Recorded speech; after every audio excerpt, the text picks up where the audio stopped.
As we move closer to spring, soon snow will be a thing of the past. Recently, domestic violence was the butt end of a joke, and because of it, people are dropping this popular social media app. Those who were sexually abused as a child can currently file cases until they're 23. The act would extend the statute of limitations to 50 for civil cases and 28 for criminal cases. Khalid, Terrell, Buffalo Review TV.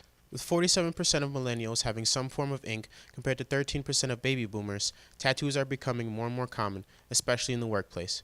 For the Buffalo Review, I'm Khalid Terrell. Erie County Legislature has banned conversion therapy, a controversial technique that claims it could turn a gay child straight.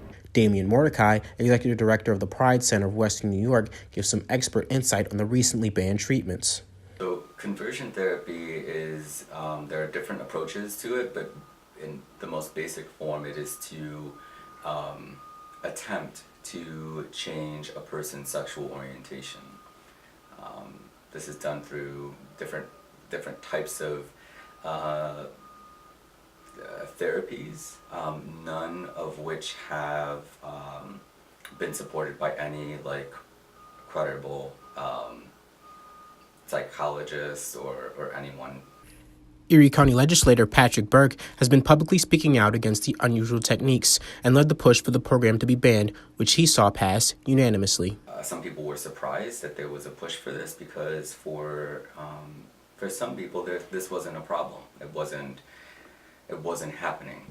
Members of Buffalo State student organization, the Pride Alliance, believe Erie County is headed in the right direction, but the rest of the country still has a long way to go. It should be banned everywhere, and Erie County is really being a beacon in Western New York because a lot of Western New York is rural and very conservative, and these people are who think conversion therapy is okay are now being told that it's not okay. Look to Erie County where they're literally saying, hey, this is illegal, you can't do that. It's abuse to children, and it's actually psychologically damaging to people. They may never recover from something like that. And now goes to county executive polling cards. If signed, Erie County will be the first in upstate New York to pass such a measure. For the Buffalo Review, I'm Khalid Terrell. Recent studies show visible tattoos at work are becoming more accepted. Dr. Brian Goldstein, a lawyer at Salino & Barnes, has been in the professional world for nearly 40 years. Dr. Goldstein has seen the stigma surrounding tattoos change dramatically. Back in the day, we're talking 20 years ago, first of all, you wouldn't see them.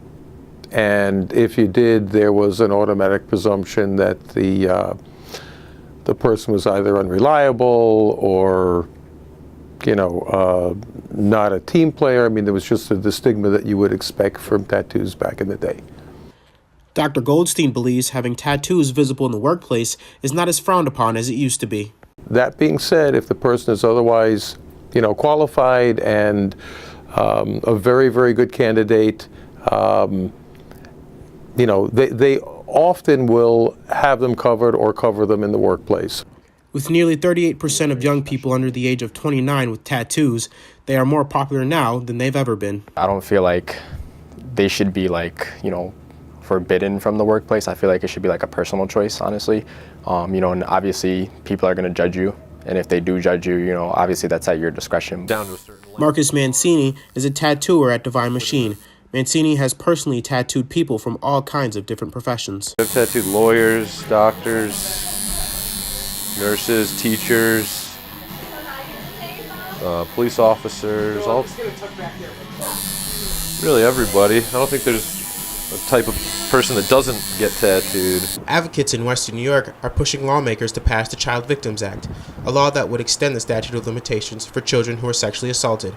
Karen E. Edmond, the Director of Field Education for the Social Work Department at Buffalo State, believes it is not that easy for people to come forth. They're not necessarily comfortable with confronting their perpetrator at such a young age because they themselves are working on trying to recover. A number of allegations, the Diocese of Buffalo announced a compensation program for victims who were sexually abused by priests. Those who have previously made claims will be invited to participate and offered monetary settlements. We're seeing the environment say, okay, you're wanting to confront your perpetrator, but the statute of limitations ran out. And you can see what's happening in our community as it relates to the Catholic Church system and how they're handling it. And I think they're doing a phenomenal job. Teachers Federation Philip Rumor taught emotionally disturbed children for nearly 14 years. Rumor saw firsthand the negative effects sexual abuse can have on children. When something like this happens, you're traumatized. And sometimes it's many years before you can come to grips with it. And if somebody did something like that, I don't think that there should be any kind of limitation on it. President Rumor says teachers have yet to take a side on the bill, but believes most of them will be in favor of getting it passed. Why should there be a statute of limitations? Why? I mean, if there aren't enough people that come forward to courts, that can happen in the courts.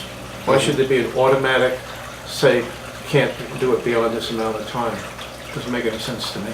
Each Student Life office will be hosting men's and women's leadership conferences. Both conferences are focused on developing leadership skills and teaching students how to apply their experience as well as education to their career goals. The women's leadership conference is called Be Bold, will be on March 31st from 1 to 5 p.m. in the Campbell Student Union Social Hall. The men's leadership conference called Be Limitless will be held on April 7th, 1 to 5 p.m. in the Technology Building. Welcome back to Buffalo Review TV. I'm Khalid Terrell. A faculty member is working with the Westside Rowing Club to bring rowing back to Buffalo State. I'm here with Inorganic Chemistry Professor Bill Durfee. Thank you for joining us today, Bill. My pleasure. Welcome back to the Buffalo Review. I'm Khalid Terrell. Buffalo State has welcomed a new club to campus this spring semester, the Travelers Club. Joining us today is Traveler Club President Jossie Curry and Vice President Amanda Johnson. Thank you for joining us today. You're welcome. Thank you for having us.